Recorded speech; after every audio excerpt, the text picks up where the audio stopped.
Lucas, I think it's safe to say that when we started this podcast, we didn't get in it for what we were going to receive from it, if you know what I'm talking about. You know, we didn't get in this, we didn't think we were going to get famous, we didn't think that we were going to strike it rich, we weren't going to do any of that. I think that's probably safe to assume. Speak for yourself, Will. I was in it for the glory and the prestige and the undying, the embarrassment of riches and the sphere of influence.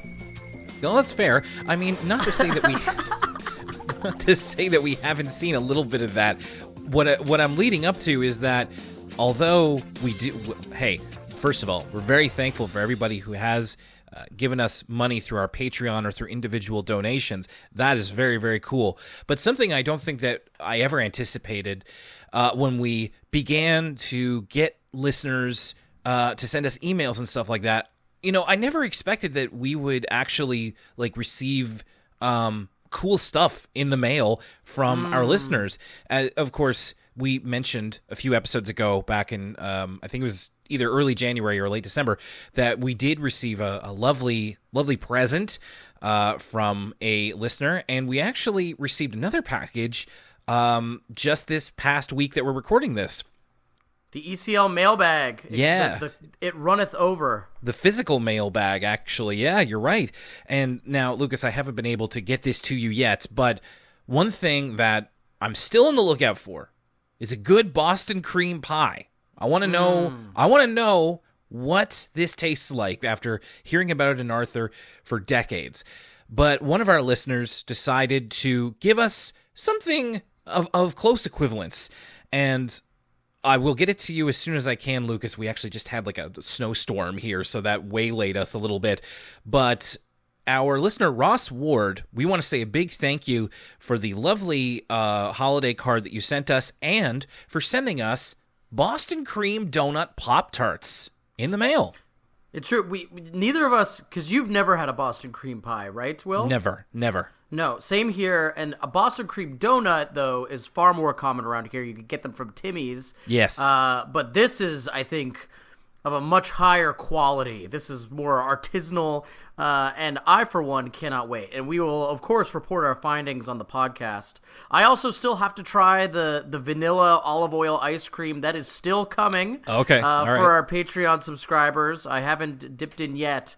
So that's on the way as well. We'll do it. I'll taste test both and report my findings. So thank you again to Ross Ward for that lovely gift. Again, gifts and even joining our Patreon is not necessary if you're listening to Elwood City Limits, the episodic Arthur podcast. You can listen to this for free as long as you want to. But man, we really do appreciate this stuff. So Ross, thank you from the both of us. And yeah, that is our physical Elwood City Limits mailbag. By the way, my name's Will Young. Lucas Mancini is my co-host.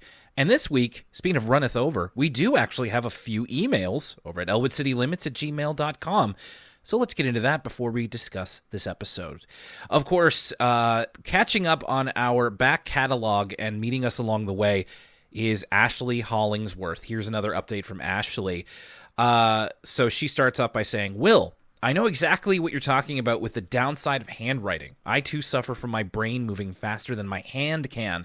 I try to tell myself to slow down, but my imagination and sometimes time constraints get the better of me. This is a conversation we had recently. Getting to the latest episode of ECL, really loved it, enjoyed the conversation about Francine's Cleats of Strength and Little Miss Meanie. I enjoyed it more than the Arthur episode itself. I had the same reaction as Will when Francine wasn't thrilled about being paid to do nothing. There's part of me that would love that. Please pay me to keep you company, eat your food, and help you pick furniture. But there's a part of me that sides with Lucas. I also have a job where it's primarily answering emails, and there are long stretches of time where there are no emails. The phones aren't ringing, my other projects are waiting for review, and there's just nothing to do.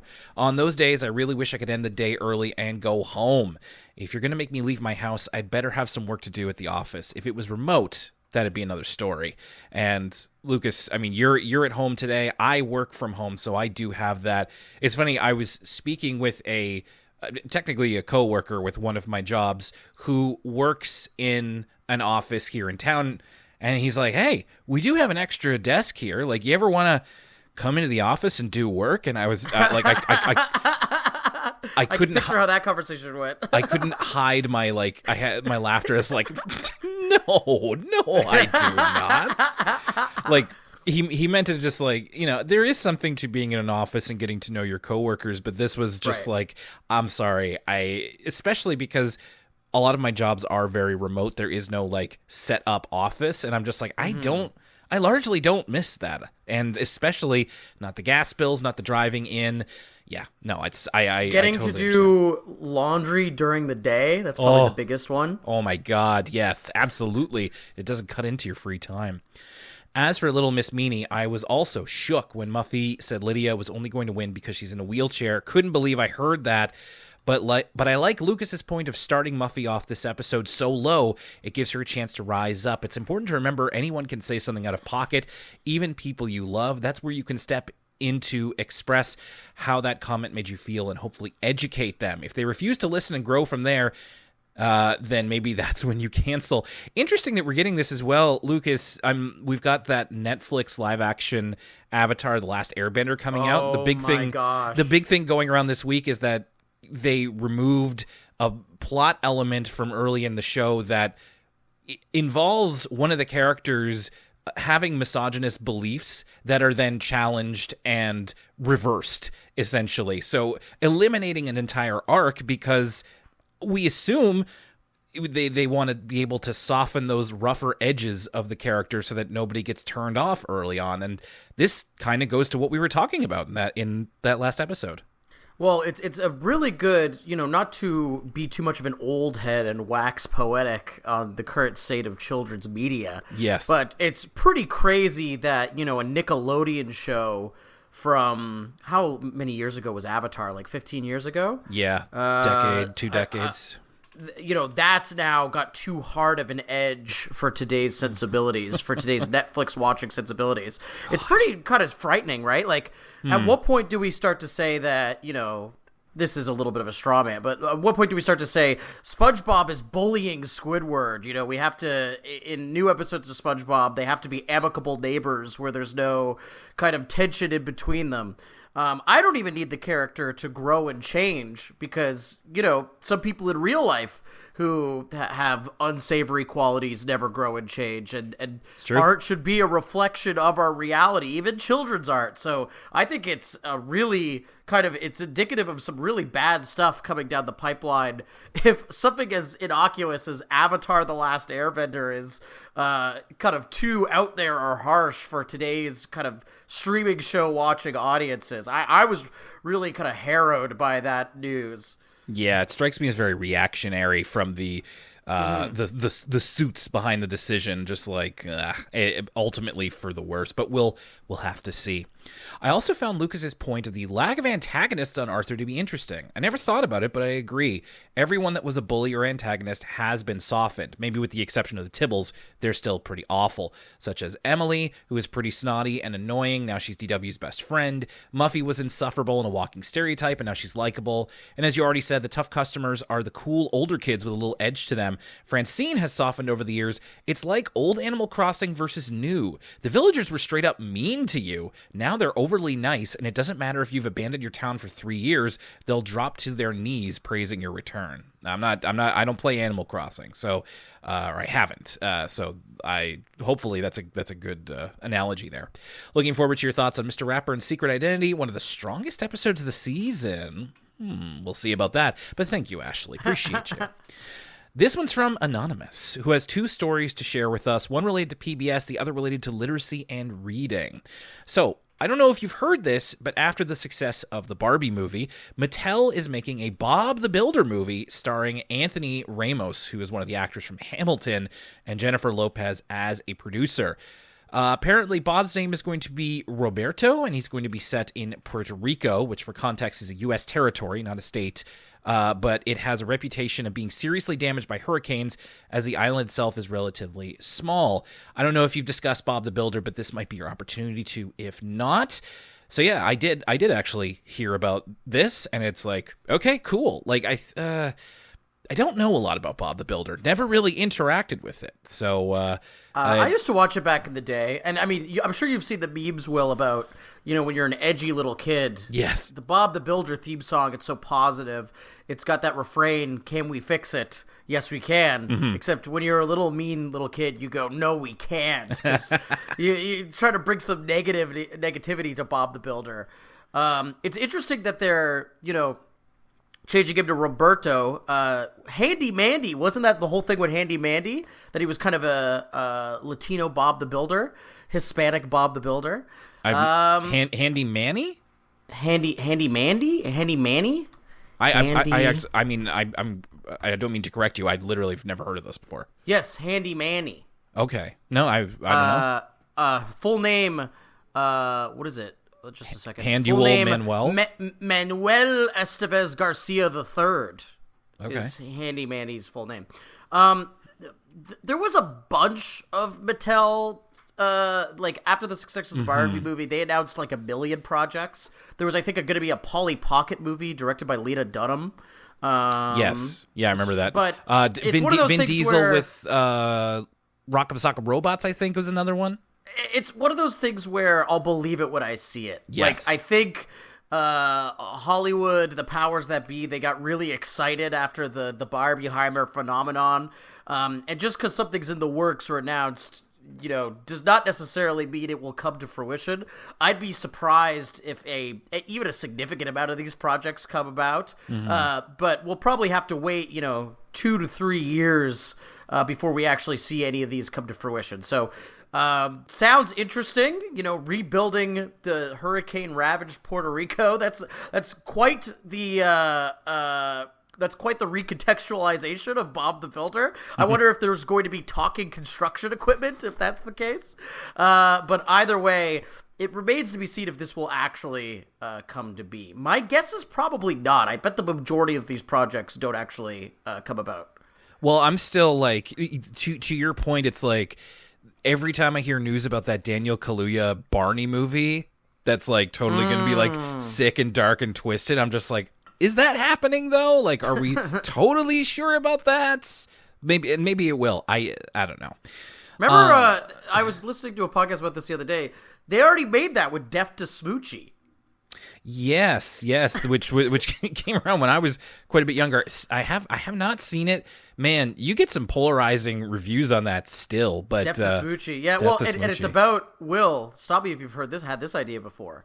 Imagine if Barney swore. Yeah. That's probably, and that's why they're making that new Daniel Kaluuya film, is because if you're 7, that's probably the craziest thing you've ever heard in your life is, oh my gosh, what if Barney the dinosaur used cusses? Well, and speaking of that, like, it's funny you were mentioning, like, the whole, like, you know, Bob the Builder thing where it's like, you would say, no, we can't, instead of yes, we can.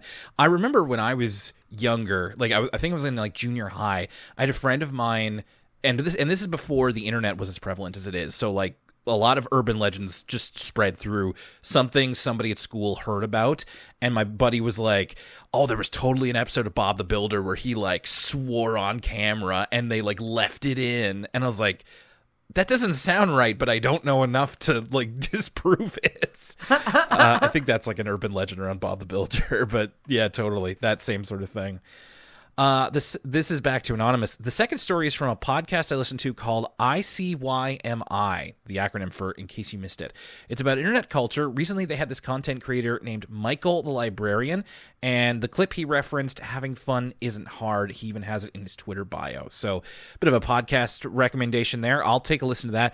Michael the Librarian, I've seen that person around, I don't have TikTok, but like Instagram Reels and Twitter and stuff like that. Seems cool, and hope that they're doing well. I'll be interested to learn more about him from this podcast episode. Thank you, Anonymous. And our last one here is from Ingrid, with a bit of a mystery that I'm putting out there to our listening audience as well. So Ingrid says, "Hi there, I hope you don't mind. I'm wondering if you could help me with something that has nothing to do with Arthur.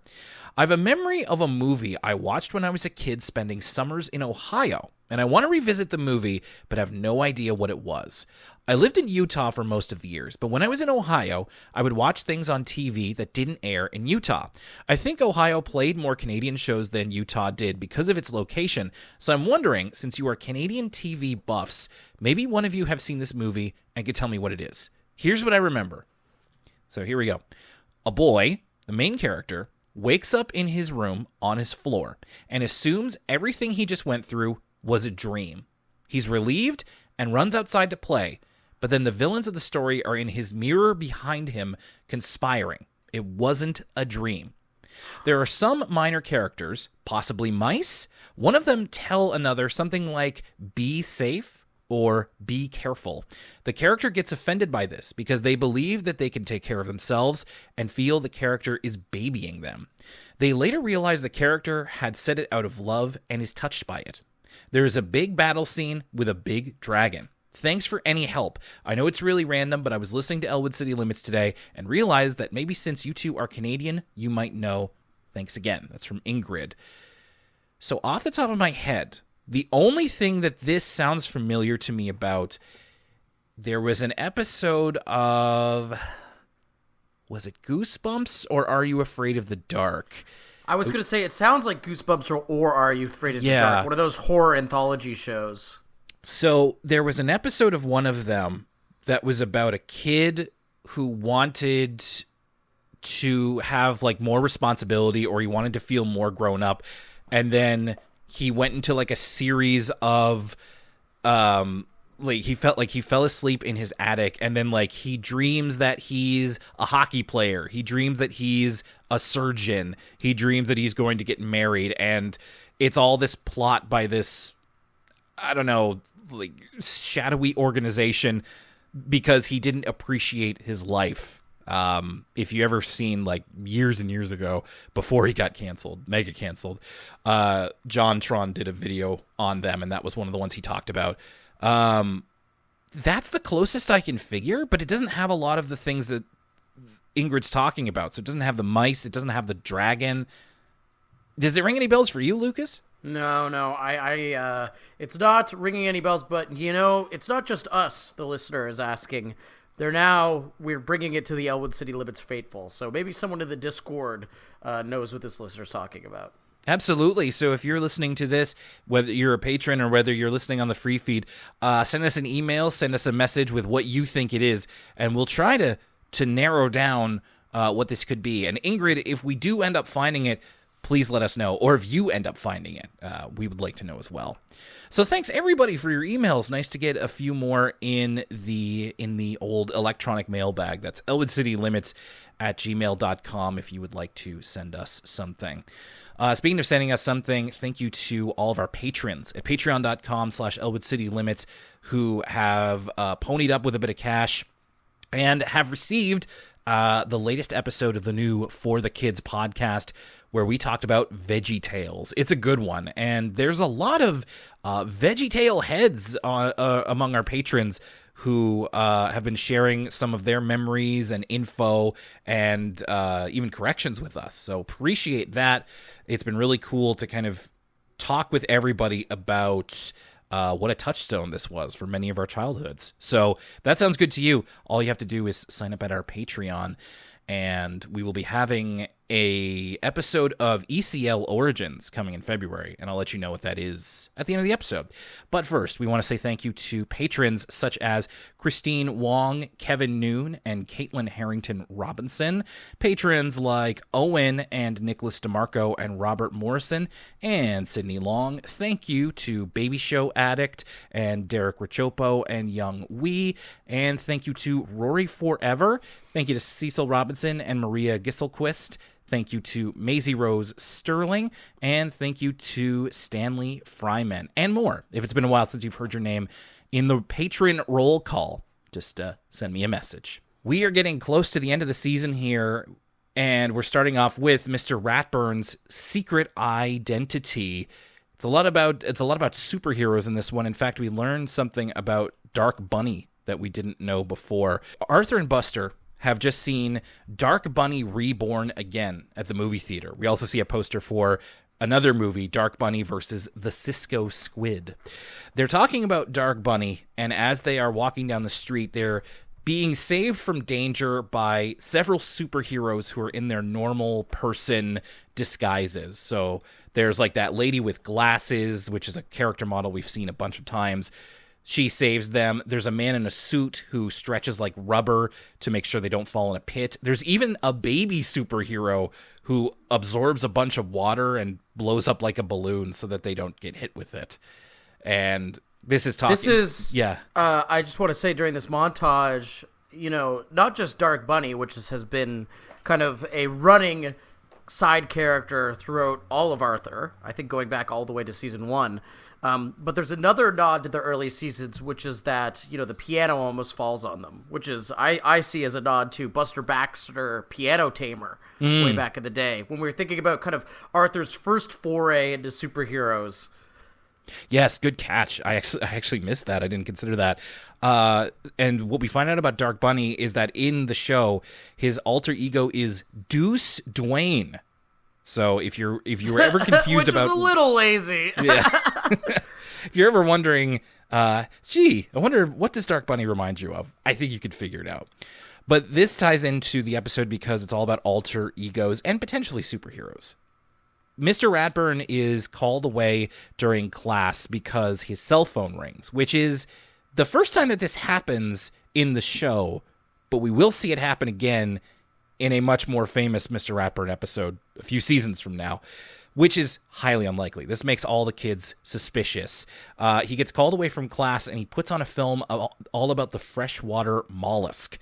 And it sounds pretty dope, by the way. I would watch a PBS film about the history of the freshwater mollusk. I think they got to get a new narrator for this, though. I feel like they really should have sprang for what's his David Attenborough. Like you really need. It would probably sound too engaging at that point, though. Like the kids, the whole point of this joke is that the kids are groaning that they have to watch this video about a freshwater mollusk. But I don't know, sounds dope to me. So there's a couple of theories between LaDonna, Arthur, and Buster. LaDonna thinks that he may be like a backup caterer of some sort to a firefighter, but Buster thinks that he might be a superhero who is escaping from aliens. And Mr. Ratburn, behind closed doors, reveals to Mr. Haney that he's not a superhero, but he is part of the local community theater and their production of The Pirates of Penzance. And he says that Sir Chester Wimple, who is a world-famous opera singer, will be guest starring. So Mr. Ratburn does not sing. He does costumes and props for the troupe. But Buster mishears this, and he also sees a shadow of Mr. Ratburn dramatically on like a chair doing a bit from the Pirates of Penzance, and that makes him think he's a superhero. I was surprised because we had the farewell to Walter Massey some episodes ago in this season, who is Mr. Haney's voice actor, and I figured that would be the last we'd hear of him, but maybe this is it right here, like the very last vocal appearance from Walter Massey as Mr. Haney. I wasn't expecting him to speak. Yeah, I was surprised too, because I thought we were done with seeing from Mr. Haney. So a lovely surprise, one of my all-time favorite characters, and a little bit melancholy knowing that this might be the last time we ever hear from him. Also, the kids even bring up, by the way, they're speculating about what's up with Mr. Ratburn.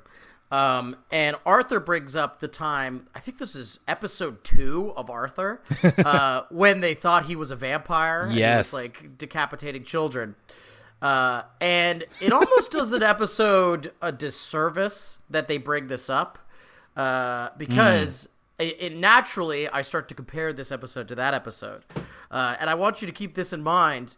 Throughout that episode, we don't actually get the explanation of what Mr. Ratburn is actually doing until the end, right? So yeah. We're seeing the whole episode from the kid's perspective. So we see him with these like limbs, and then we learn, it's because he's a puppeteer, and they're puppet pieces, not children. In this episode, almost immediately, Mr. Ratburn tells us what's actually going on. And I just want you to think about, what does that mean for us as a viewer as we watch this episode? Right. And of course, I mean, it's harder now because we've had 19 seasons of Mr. Ratburn, we know that there's more to him than meets the eye, so it's harder to do the, like, what is he up to again? It's like, yeah, it's probably something to do with puppets or theater or something. And yes, Lucas, it's easy for me to remember. I don't remember a lot of our episode titles of Elwood City Limits off by heart, but the one I do remember is for that episode because it was Beyond Vampire, because that's what Buster says. He's beyond vampire. Really nice to hear Arthur Holden singing. He doesn't get to do that a whole lot in the show, but he's got a really great voice, not just as Mr. Ratburn, but singing. We got to hear him a little bit when he was in his, like, teenage rock group with Sewer Rat, which still gets stuck in my head sometimes. So Buster is the first one to make the leap that Mr. Ratburn must be a superhero. And we get a couple of imagination sequences where they're thinking of him as a specific superhero. So Buster thinks that he is Rocket Ratburn, which could not be more obvious if you've seen the movie. Just a one-to-one direct homage to the Rocketeer, which is a really neat reference to make. Like, I appreciate that, but it was just like, wow, this is absolutely the Rocketeer. And he and his trusty mechanic Sparky, who is Buster, are saving the world from an alien invasion. It gets a bit more slapstick than I'm used to Arthur, because they're invading in their flying saucers. Rocket Ratburn grabs the lead one. The Martian takes one of the rudders on his boots off, so he spins away, does Rocket Ratburn, but then the Martian does one of those, like, Wile E. Coyote look-down eep falls, and it's like, oh, that's quite a different approach to, like, physical comedy that I'm used to seeing, both for Arthur and for, like, the Flash years of Arthur. I was just going to say, it's especially standard in the Flash era, because it's a fairly dynamic little piece of animation, especially compared to kind of the, as we call it negatively, cutout puppeteering that we sometimes see in the Flash era. And what was also strange was that when Buster shows up in his imagination as Sparky, it's not the Buster voice. It's like, it's the Buster voice, but it's like a little bit like this. So he's like either trying to sound older or more like a mechanic, and it just sounded really weird for a second there. But that's Buster's imagination. He's trying to convince LaDonna of this, and it just so happens that they turn a corner and they see Mr. Ratburn lifting a boulder over his head with one arm. It's made out of paper mache because it's a prop for the Pirates of Penzance, and this convinces LaDonna that he's a superhero, but she imagines him as Swamp Rat instead of Swamp Thing. So she's in the bayou, as she would be, and gets saved from I forget exactly what she calls it, but what it is, it's the Megatoad from just a few episodes ago. It's the same model as the Megatoad from Buster Isn't Buying It. And then Swamp Rat saves her, and he has this weird digital effect on his voice that's trying to make it sound more like otherworldly as he pushes the fan boat to safety and is going to teach her correct conjugation. I have to ask, if any of our listeners at home are actually from New Orleans, could you please write in and let us know if, at this point, the characterization of LaDonna is just deeply offensive? Like, she introduces this segment as, there's a legend about the bayou, and this is obviously not an actual piece of New Orleans folklore, which is fine. That's okay. But imagine, if you will, a little kid, and the only reference point for New Orleans was LaDonna and Arthur. I feel like they would actually think this is real. I don't know. I'm just like, I feel like we've been talking about the bayou kind of as a joke. Like, this is how loose and, like, lame the characterization of LaDonna is. The next episode, she's going to be cooking up a big old pot of gumbo. And it's like, it's actually that bad. Like, it's as bad as our jokes about her is. And I don't know what they could do with LaDonna at this point besides being, she's cooking up that shrimp in her famous gumbo. That jambalaya, you know? Yeah. Next she's going to be doing voodoo magic. Oh, God, I hope not. But just, yeah, you're right. There's so little stereotypes really for New Orleans that we keep having to go back to, like, the bayou, a fan boat, and there we might have already gotten gumbo at this point. We're probably gonna get gumbo at some point, but like, you're right. I would actually be really interested to hear from any listeners who live in or have lived in New Orleans what they think of LaDonna and Bud. So finally, Arthur is still unconvinced by this, but it just so happens that Mr. Ratburn is at his house. He gets accidentally locked out while he's breaking in a new pair of tights, like show tights for the opera. So he's like jumping around outside quite well, actually. So he might have a bit of a dance background, but he gets locked out. So he has to climb to his roof to get through an open window. He ties his jacket around like scarf style, but it flows behind him like a cape. And Arthur, LaDonna, and Buster are walking by, and Arthur sees him on his roof strike what looks like a superhero pose with the cape billowing, and that just gets his mind going. So Arthur's imagination is that Mr. Ratburn is Silkworm Man. Now this one's a bit dense. So let's just go by this. So Silkworm Man is a takeoff of Spider-Man, but there's a bit more, I guess, production behind this one. In Arthur's imagination, DW has grown gigantic, and we get this very dramatic read from Dad Reed, who says, DW ate my experimental high yeast muffins, and now she's expanded. So she is. This was the heartiest laugh from this episode. This gag was hilarious. It's a very funny read from Bruce Dinsmore, and DW is bigger than the house. She opens up the roof and wants everyone to watch Mary Moo Cow with her. Then Silkworm Man comes in. He even has his own theme, which is sung by Francine's voice actor Jodie Restler. It's kind of a takeoff on the 60s Spider-Man theme, but it's different enough. And the thing with Silkworm Man is that he does shoot webs, but it's from his mouth. So he shoots webs from his mouth, ties up Giant DW, and gets her to be tame. And when he speaks with a lisp because he's still got bits of web around his mouth. So when he's thinking about what can they use to take away the yeast content in DW's stomach, he looks at the camera and says, "It's that teachable moment." And it's this kind of lisp because his tongue is getting in the way. Grossed me out. I thought this was gross. And I already was thinking this was gross when he had the silk like in his mouth and he was like lisping. And then Arthur shows up. Yes, as his sidekick. That was really gross. As his sidekick, Larva Lad. Arthur comes in with a big truck that has a giant bowl of popcorn in it, which will counteract the yeast in DW's system. But Arthur is like, it's tough to tell, like, if he's in a costume or if he is just an inchworm that has Arthur's face. Like, he is much smaller. He's like this multicolored inchworm, and yeah, Larva Lad is his name. I will say, and Lucas, the funny thing is that the theme song agrees with you. There is a lyric that's just like, it talks about he shoots web from his mouth. It's really gross. So this is not supposed to be taken seriously, thankfully, but it is very strange. So Giant DW eats the popcorn and shrinks back down, and that's Silkworm Man.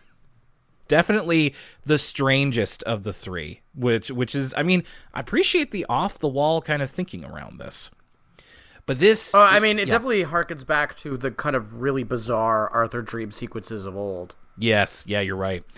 Arthur, Buster, LaDonna, all are convinced that Mr. Ratburn is a superhero, and they're all really trying to be his sidekick. So when his phone rings the next day in class, they try to like cover for him so that he can go save the city. So like LaDonna pretends to stub her toe or, all this. And it's very quickly discovered off screen by them. Like there's barely anything with this, but they quickly discover that Mr. Ratburn's not a superhero. He is a costume designer. But he is about to save the day because that fabled opera singer comes to Elwood City, but he doesn't speak because he has laryngitis. So Mr. Ratburn, who has said several times that he knows all the lyrics to the Pirates of Penzance off by heart, has to save the day by filling in. And of course, this means that we do get Mr. Ratburn, Arthur Holden, singing some of the lyrics to Modern Major General, which, Ratburn, I can't believe it took us this long. He's absolutely one of those fictional characters who knows all the words to modern Major General. You know, Frasier and Niles, Dr. Morden from Mass Effect. Like it's just like, oh, of course he knows all of that. Why wouldn't he? It's good. Like that moment I really appreciated. I also thought this was kind of the perfect payoff to tie this episode up in a little bow. And now a word from us kids.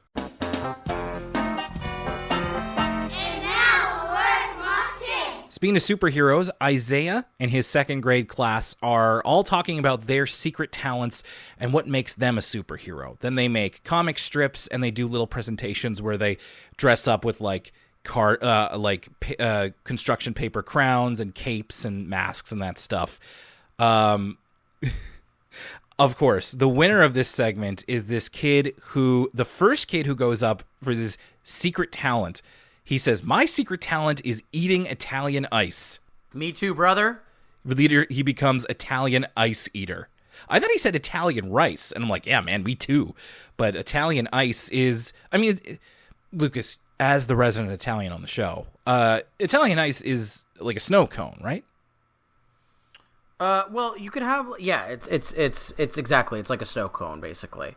There's also, not to be conflated with Italian soda. Either way, I just like the idea that this is his superpower. As if, not everyone can eat Italian ice. Maybe he's particularly good at eating Italian ice. But every other student, they all come up with legitimate, like, some of them just want to fly or have super strength, like pretty run-of-the-mill superhero powers. Italian ice kid stands out. There's one girl who just cartwheels. There's one girl who's like a really good singer. But yeah, it's just like eating Italian ice. It's like, that could be my secret talent too. Nobody's asked me. I did also just want to add, part of their assignment is to create a comic strip. Like the assignments when I was their age where I got to make my own comic, like I remember like expanded my mind when I realized you can make your own comic? You can just do that? Like I thought you had to be an adult to do that. No, you don't. You just need to have a basic grasp of what comics look like, and you can totally make your own. Supporting this podcast is how it keeps going, and it's very easy to do. So here's how you can do that. If you're listening to this show and want to get the full back catalog of Elwood City Limits and all of its sister shows and offshoots, you can listen on Apple Podcasts, Spotify, Google, and even more services. You can also go to our YouTube page, youtube.com/Elwood City Limits for the full back catalog. If we aren't on a service you use, please let us know. You can interact with us on social media. We're on Twitter @ECL Podcast, Instagram @Elwood City Limits, and twitch.tv/Elwood City Limits Pod for our occasional streams. We're also on Facebook and Tumblr. Feel free to reach out to us on social media, or you can email us, and your email might be read on the show, elwoodcitylimits@gmail.com. Finally, for exclusive content including entire side series like For the Kids, a PBS Kids podcast, and ECL Origins, subscribe to us for as little as $1 a month at patreon.com/Elwood City Limits. That's all for now. Thanks a lot for listening, and now back to the show. And now, back to Arthur! Arthur, Buster, and LaDonna also feature into this second story called Besties. Arthur starts us off in the cold open. It's obvious when something is the best. But when it comes to friends, can you have more than one best friend? So Arthur and Buster are busy giving these number one ribbons to things that are obviously the best. Like Pal. Pal is the best dog, and he gets a number one ribbon, which very, very much I appreciated. They give a best episode of Bionic Bunny ever number one ribbon, which also features a rat character that looks a lot like Mr. Ratburn. So, speaking of him being a superhero, maybe that's him as a supervillain. And finally, when Arthur asks, can you have more than one best friend, this upsets Buster, and he walks away. And Arthur has to go like, no, like, you're obviously my best friend. But there's this is not necessarily indicative of what the actual conflict of this is going to be about, other than it is around the identifying label of best friend. We start off with Buster and LaDonna. They meet up at Arthur's place. They open the door and they've got their hands in that classic, like that facing forward gesture where it's like, pretend to be a dog, and you kind of hook your hands and like put them in front of you, except they're supposed to be meerkats because they want to see the movie Mr. Meerkat's Merry Misadventure in 3D. So Buster and LaDonna are stoked to go, but Arthur can't go. He promised that he would clean out the garage, and he needs to do it right then. So Buster and LaDonna go together, which is initially kind of awkward for them, because Arthur is the connecting tissue between the two of them, and they've never had a lot of time on their own. So they don't really know what to say to each other other than, I wish Arthur was here. But they do end up having a good time because the popcorn machine at the theater explodes, literally with the kid behind the counter going, "It's gonna blow," and then it explodes. Oh, by the way, the kid behind the counter, throwaway character of the week. I was wondering. The delivery of "It's gonna blow," he really put his whole heart into it, and I just like it. I like it when they try to show teenagers. It's kind of hard to draw a teenager in the Arthur universe because the adults are obviously, their proportions are different than the kids, and the kids are obvious. Yeah. Teenagers, there's a certain something to draw them without them looking like the full-grown adults, and I find they do this often where they kind of use the rat whiskers to give them sort of like a pseudo bad teenage mustache. Mm-hmm. At least that's what I feel like they were going with this character. But yes, the popcorn attendee screaming "It's gonna blow" is by and far the throwaway character of the week. So this causes chaos everywhere. People are getting hit with popcorn. There's a dog that finds its way in and starts eating the popcorn, and we learn later off screen that the dog threw up, which is too bad. My favorite, speaking of teenagers, is the Gator dude. Remember we saw this guy in an earlier episode? He was at the comic shop. So he's like he seems like he might be like teenage age. He's like an alligator, or maybe a crocodile. I didn't check his beak. He's got the headphones in. He's got like like a t-shirt that doesn't cover his stomach and like shorts on, and he's catching the popcorn with his shirt. I love this guy. I love this guy's design. I want to know more about him. I want to be this guy. This whole incident, so this whole episode really, the crux of this episode is this incident, right? Because the whole episode harkens back to this incident, and not to spoil the episode, but it's basically LaDonna and Buster sharing this moment together kind of puts a strain on Arthur and Buster's friendship because he misses out on this inside joke. And it's interesting because this whole episode doesn't work if this incident isn't something that you would miss. Right, yeah. And something that wouldn't have the same impact if someone explained it to you. So they really do a good job, in this minute and a half that this whole kind of chaotic episode takes place in. They do a really good job of editing this and putting this together to make it feel appropriately like a chaotic kind of can't miss moment of, the popcorn, the music is frenetic, the popcorn's exploding, people are screaming, everyone's running around. I feel like there's an element of chaos that we haven't seen in Arthur for a while that this moment really delivers on, and so I was really happy for it. I myself was pretty giddy along with Buster and LaDonna watching this unfold. And I kind of like, sometimes Arthur, it can be pretty mushy, and the characters are usually really nice, empathetic people. Buster and LaDonna do not seem all that worried about, the woman who's fainting and being dragged away and her shoes are getting puked on. Later on, when Buster's talking about this, they're trying to explain what was going on to Arthur. He's like, yeah, it was awesome. And this lady's shoes got puked on by a dog. It was so funny. I mean, it's totally believable that like 8-year-olds would be like, "Oh, barf, awesome!" But it's very rare that, speaking of another older Arthur episode, it's like how excited Arthur and Buster were about barf bags in that early episode. But Arthur feels left out here, and Buster and LaDonna love to retell this story to people who weren't there, and it begins to bother him a little bit, and he kind of has a bit something sort of snide to say of just like, it's like, oh, why don't we all get in a time machine and go back and experience it together? And Buster's like, you have a time machine? But Sue Ellen comes up to Arthur and says, that's how it starts, losing your best friend. And I was like, my God, that's a bit dark, a bit of a dark conclusion to jump to. But Sue Ellen tells Arthur that a similar situation happened to her with her previous best friend, Marilyn Labatsky. This is before she moved to Elwood City. and she had this best friend named Marilyn that did everything together, much like Arthur and Buster. Then they both got a new friend whose name is Sybil Whitcraft, and all three of them were good friends. And then one day, Sue Ellen couldn't make the macrame class they did together, and something amazing happened at that macrame class that Marilyn and Sybil got to see together. And then after that, Sue Ellen was no longer best friends with Marilyn, because Marilyn and Sybil were best friends with each other. And this is what causes Arthur to just go into that classic Arthur spiral of just...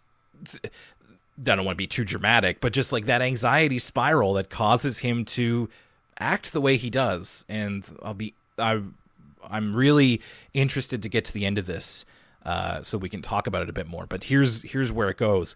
Arthur starts trying to suck up to Buster to reassert himself as Buster's best friend, because he's seeing this as like, well, they had this experience together. Now they are best friends. I'm being usurped, especially after hearing Sue Ellen's story. So he bakes a boysenberry pie with his dad for Buster, which is Buster's favorite pie. And then he watches him eat the whole thing.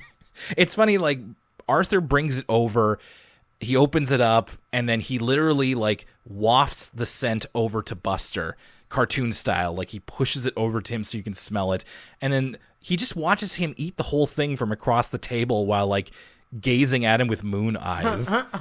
And then as he finishes, Arthur shows him a photo album of them together with like some kind of general memories from the show. Just like, here's us at the beach. Here's us at the roller coaster. Here's us when we were 4. Anyway, see you later. And then we also hear from Buster that he organized Buster's locker as well. This makes Buster feel really suspicious, and he doesn't know. He knows Arthur well enough to know that something is not right, that he's doing this stuff. And then Arthur has a dream where he is in the audience for a musical number that Buster and LaDonna do together now that they are best friends, and specifically they're not friends with Arthur anymore. So this musical number, I'm assuming that it was called New Best Friend. It's kind of a vaudeville routine. It also, there's a lot of like Buster singing at the piano. Kind of gave me Tick, Tick, Boom vibes, if you've seen that musical or movie. Oh, I definitely have not seen Tick, Tick, Boom. I was saying when he's sitting at the piano, it's very much like a crooner. Yes. Kind of like an old Blue Eyes, you know, to use a more contemporary example, kind of like Seth MacFarlane's whole thing these days. Oh, sure. But, you know, like, yeah, very much like a Sinatra, Rat Pack kind of... You know, you go out to an Italian restaurant and there's some guy crooning, yes. And then it goes into a full-on vaudeville routine. This song is actually really good. It suffers a little bit from, for those of you with the Patreon who listened to our episode about VeggieTales, we talk about how the bunny song in that episode that we talk about is the song is too good. Mm-hmm. You know, the song that's about loving the bunny more than God and your family was just too good, and kids were singing that. This is kind of the same way, where this song about how they don't want to be friends with Arthur anymore and how they're not friends with Arthur, they're just better friends with each other, is really catchy and really good, which I think adds to the drama of it all. Yeah, there's even one of the lines, it's like, it's totally not subtle, just them both saying, and the best thing is, we'll do it without you. And they point to Arthur, just like, we're not only going to be friends, we are going to deliberately exclude you. And Buster at the end says, you know, it's okay, Arthur, you can have somebody else as a best friend. Arthur looks across the table and there's like a warthog dude, and he kind of snorts, and Arthur wakes up in horror. And I was like, I get it that it's upsetting Arthur and it's a dream, doesn't have to make sense, but like, what's wrong with the warthog guy? Maybe he's cool. Like, why? Like, he didn't even say anything weird. He just kind of looked at him and snorted. I'm like, okay, well, maybe the warthog guy is cool, which is weird. So then Arthur steps it up. He tries to actively drive a wedge between Buster and LaDonna, and he starts lying to them about things the other allegedly said about the other. So, like, just really lying. And I saw this happening, and like, we've seen Arthur act like this when his back's up against the wall, and I've talked about this a bunch of times about how I actually really like that this is part of Arthur's character in terms of when he is like peak anxiety. He just totally acts not out of character, but he acts out of desperation. And that's been a pretty consistent part of his character for the whole thing. And I would say that is consistent here, but man, this is beyond the pale of some of the stuff that Arthur has done. Now, granted, we've talked about him hitting DW or like all this other stuff. Like there's no end of examples of him, the whole thing with Francine and bullying her and sending her the letter recently that we talked about. But like this, like he's lying to both of his friends, and there's never any that I can recall. Like there's never any point where Arthur's like, should I be doing this? This doesn't feel good. He's like gleefully lying to both of them to make them less friends and to drive Buster back to him. I just think it's really crappy of him in a way that is a bit too far, honestly. And it's interesting that we just had this whole thing about Muffy in the last episode, where she starts off by saying this really ignorant thing, and then she kind of learns her lesson, and that's what justified the use of, what she said.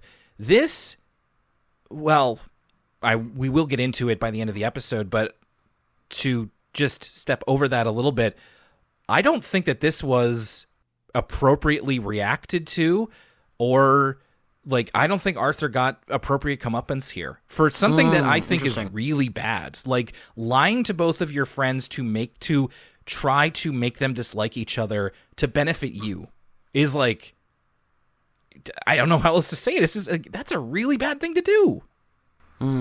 We're almost at the end here, so we might as well just wrap this up here. Buster and LaDonna think that the other one has been saying things behind their back. They go to Arthur and Buster go to the zoo, and Buster sees LaDonna and is like, I'm going to talk to her about this. And Arthur is desperately trying to get them to not say anything, because in saying something, they will reveal that they never actually said any of this stuff. And that does end up happening. And Arthur does at least say like, yeah, no, sorry, that was me. I lied to you. I'm really, really sorry. And then to completely cut away from that, the monkeys at the zoo get a hold of one of their keeper's cameras and end up creating their own little scene, much like the popcorn machine did earlier in the episode. And this becomes a story that Arthur, Buster, and LaDonna can tell together. So later on, we see them recapping the whole thing to Muffy and Francine, who, much like Arthur, are not so much entertained by it. They almost seem kind of like bored or annoyed by it. And Arthur says, you just had to be there, which is what Buster and LaDonna kept saying about their stories. Like, you just had to be there. And I'm like, and that's the end of the episode. I'm just like, that's it? Like, Arthur did something really dishonest, and he doesn't face any consequences for it. And the solution here is he did apologize, but nothing came of that. No consequences came of that. And the solution that the episode gives is that then he has an experience that he can lord over other people to make them feel left out instead of him. And we're gonna talk about this. Well, we'll talk about this in a second. Lucas, did you have anything else to add about this kind of ending here? No, just that, I would be remiss if I didn't point out that one of many examples of animal hierarchy in this episode, from, the dog puking on the lady's shoes to the monkeys at the zoo, why are these monkeys in the prison at the zoo when Francine lives in an apartment? What's going on? And if I don't say it, someone in the Discord will. Yeah, just doing our due diligence around animal hierarchy. Okay, so let's talk about these episodes here. This is Mr. Ratburn's Secret Identity is one that Ashley said was one of the strongest episodes of the season. Lucas, do you agree? What did you think about it? I thought the episode was creative. It wasn't necessarily one of my favorites of the season. I think mileage may vary depending on how much you like the superhero stuff. Right. Keep in mind, this episode came out in 2015, where that was in the throngs of superhero mania. Post Marvel's The Adventures, pre-Marvel's Infinity Stone or whatever. So this is like kind of the peak of the popularity of all of that stuff. So I feel like that's why they had to return to some of the superhero stuff that they'd been doing for a really long time. Dark Bunny's been there since the beginning, even though it started out as more of a Batman the Animated Series parody. But for me, superheroes really do nothing for me. So even the and this is a fun creative exercise. We see the kids do it in the Award From Us Kids, reimagining all these Arthur characters as different superhero characters. It's just not doesn't really do anything for me. I liked how gross Silkworm Man and Lava Lad is, and how messed up that sequence is. And it's also really funny that DW becomes giant from the experimental yeast. But besides that, in terms of the crux of the episode, it's like how I said earlier, they kind of give it away. There's no dramatic rising tension in that episode, because the whole time we know that the kids are incorrect. He's just making costumes for this opera. And so the kids' speculation is kind of pointless, because us as the audience, we understand what's going on the whole time. I mean, I guess the point being that the kids get to picture all these superhero scenarios, but for someone like myself, who that doesn't really do much for, there's no kind of dramatic tension ratcheting up. Whereas, for instance, in the episode where they think Mr. Ratburn's a vampire man, it's like, oh my goodness, our teacher is killing students and disemboweling them, and oh, this is so crazy. But at this point, I don't know, structurally, this episode doesn't really work for me. Maybe I would say it doesn't rise to the sum of its parts, because there's a lot of funny elements in here, and I love the ending. I do like the ending where he kind of gets to be a superhero and that he performs modern Major General. It like you said, Will, it so makes sense for his character. They picked the exact right opera for him to be doing, and it's kind of a nice moment. But everything leading up to that, I could kind of take or leave, personally. I agree with you. Yeah, there were really fun parts to this episode, but it didn't so much come together into a whole that I thought was especially spectacular. Mr. Ratburn, always appreciate having him as like a perspective character. I just think that he's fun, and I like it when we use a bit more of the adults to have a little bit more fun with instead of being an authority figure. And so finding out that he's like into community theater, I mean, obviously he would be. Costume designer, prop designer, like that's cool. His love for musicals totally makes sense. And seeing him do that at the end is really cool. I liked all of the imagination sequences just to see all the different types of superheroes that they were homaging. And yeah, the Silkworm Man one, easily the best just because it's so out there. But in terms of, it's another one of these remixes of essentially Arthur and the real Mr. Ratburn, but they made the mistake of mentioning that in the episode. It's just like, oh yeah, this is kind of like that, except not as strong, you know? It's like in that new Matrix movie, which is obviously a meditation on all the other Matrix movies, but then they show you clips from the Matrix, and you're like, oh, I would rather be watching that movie. Wow, this movie looks so much better. Exactly.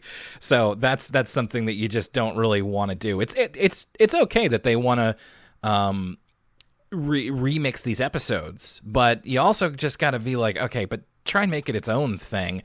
And its own thing wasn't especially interesting beyond those little pieces. So yeah, not bad or anything, just kind of meh beyond those fun parts.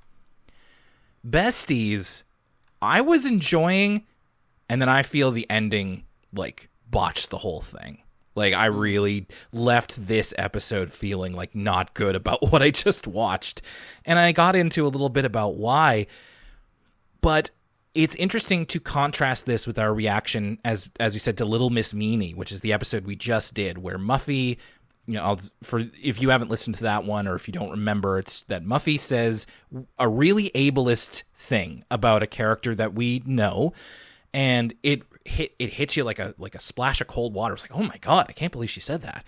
But over the course of the episode, we come to understand that like it's not that Muffy is like the worst person you know. She's really ignorant, and she comes to a better understanding of the character that she said that about, and her own understanding of that character, and just in general, like better understanding of what it is that she said. So I think that they actually did that really well. With here, it's that we have Arthur doing something similar to, again, that other episode, I'm sorry, I don't remember the name, where he is uncharacteristically mean to Francine. And I remember in that episode, me and Cash talked about how sometimes you have characters that you know doing things that are really like, not even characters, like people you know. Sometimes people you know can be a lot meaner or more cruel, or just do things that you don't expect them to do because you thought you knew them well. And I was kind of willing to let it go in that case because the whole episode was built around like this bad thing that Arthur did and having him act this way.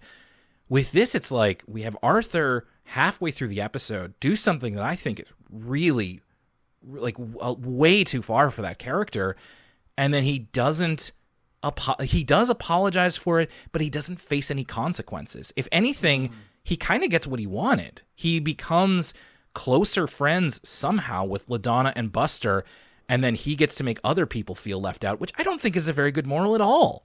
Like, it feels like there's got to have been a better way to wrap up this episode. Maybe it's like Arthur has to face a consequence here, I feel. And I don't want to make a mountain out of a molehill or anything. It didn't distress me to see this, but it is like, it's so close to a lot of other episodes that I feel did this kind of thing better, where you have a character you like doing something. And we even talked about it in the beginning of this episode, to have them do something bad and then learn from it. This is Arthur does something bad and everything works out for him anyway. And then it's just like, oh, so Arthur's just always kind of capable of this and he doesn't learn from it. And it for me, like, I sit with the fact that, like, obviously Arthur's an episodic show and this likely won't carry over into future episodes. But as I said before, Arthur with these anxious and self-serving traits are negative aspects of his character that are pretty consistent, but they always they never went too far. And I feel like this one did. There's something just about Arthur lying to Buster and lying to LaDonna, Buster especially, and not being really sorry about it when he's doing it, or not recognizing that what he's doing is really bad. Only at the end, when he's caught, does he go like, I'm really, really sorry. I'm like, I almost kind of don't believe you. You know, you just got caught and now you have to try and save your friendship. Whereas in real life, I feel like if this happened, no matter what age you're at, you're just like, oh, I thought I knew you and you did something really, really bad and I can't trust you anymore. So it just really leaves a bad taste in my mouth. And unfortunately, like there are parts of this episode that are kind of fun, and then it gets not fun, and I don't end up really liking it that much. So that's my feelings about it. Very interesting, Will. And I think you helped me see this episode in a whole new perspective. I don't know if it's because I have such a distaste for LaDonna, or because that I always kind of see a lot of Arthur's anxiety-induced behavior as kind of, I've always seen it as a risk to hurting those around him. Though I do agree with you that this is different.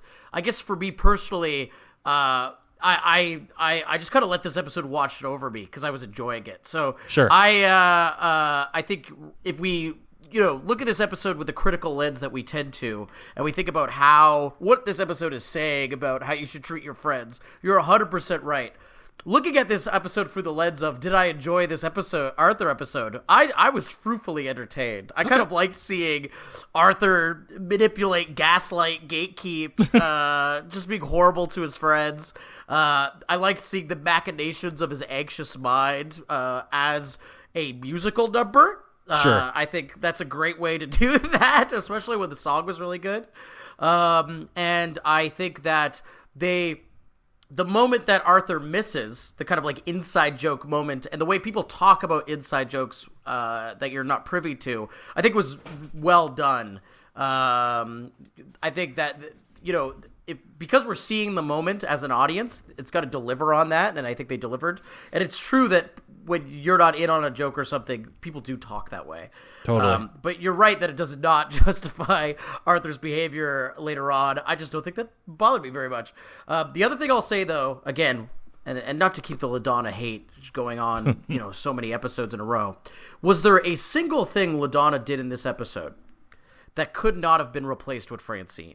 That was something that I was struck thinking about, if we think about LaDonna's role in the friend group, what's excellent about the Arthur characters is that they're all distinct. And so when we have like a big ensemble episode, everybody's doing something different, right? Yes. Did LaDonna do anything in this episode that couldn't have been replaced with every single other character, whether it's Brain, whether it would be Muffy? Was there anything that she did that was kind of distinct to herself? And I don't think there is. I really, I'm at the point now, with the exception of when she's in the fish out of water story. This isn't what they do down in Louisiana. Yeah. When she, that's something that she could do, at least, that's a little bit different than everybody.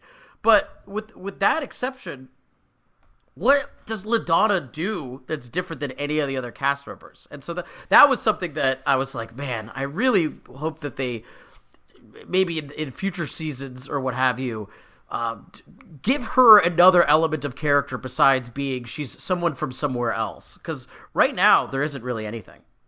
That's a really good point about LaDonna and about this episode. Like, I think that's going to be really interesting to think about as we go forward. And I appreciate that you brought up the more positive aspects of Besties.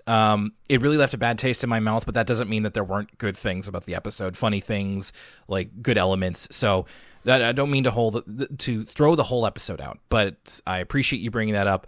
It just kind of really left me feeling weird about it. But I will be very interested to see what our listeners think about it after they watch the show and listen to our episode. So thank you for listening to our episode of Elwood City Limits. Really appreciate you doing that.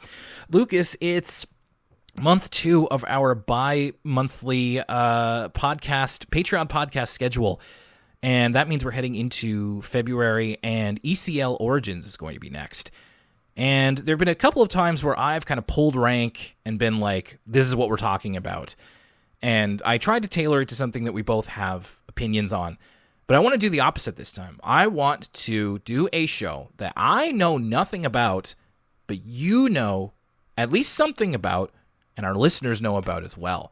We've talked about it many times. I want to learn more about it, and I want to hear how you feel about it. I want to talk about the amazing world of Gumball. That's very exciting stuff, Will. You know, longtime listeners of the show kind of will know that I often bring it up as kind of the gold standard for children's television in a post-SpongeBob, kind of post-Flash animation being the standard world. So I'm really excited to discuss it. And I have some ideas already, Will, of what episode we should watch. So that's exciting stuff. Yeah, we'll be talking about that at the end of the month. If you're on patreon.com/Elwood City Limits, you'll get to hear it in full, but you'll also get a preview of it here on the free feed, as you also have a preview of our VeggieTales episode of For the Kids. So check that out if you haven't, and if you want to subscribe, you can do that to hear the full episode. We've also got dozens and dozens of other stuff, as well as Discord access, early access to ECL episodes, and more. And we're going to be finishing off Season 19 on our next episode of Elwood City Limits. We're talking about The Last Day. Now, there's an Arthur episode that is very similar to this one. I had to check and make sure we hadn't already talked about this. We haven't. So this is going to be totally new. It's another, one story through the whole 22-minute episode. And that's going to cap off Season 19 for us, which will mean that we are just around the corner from some more big changes in Arthur. So, really excited to finish things off and to keep us going on track as we enter into February. Thank you so much for listening to this episode of Elwood City Limits. My name's Will Young, and for Lucas Mancini.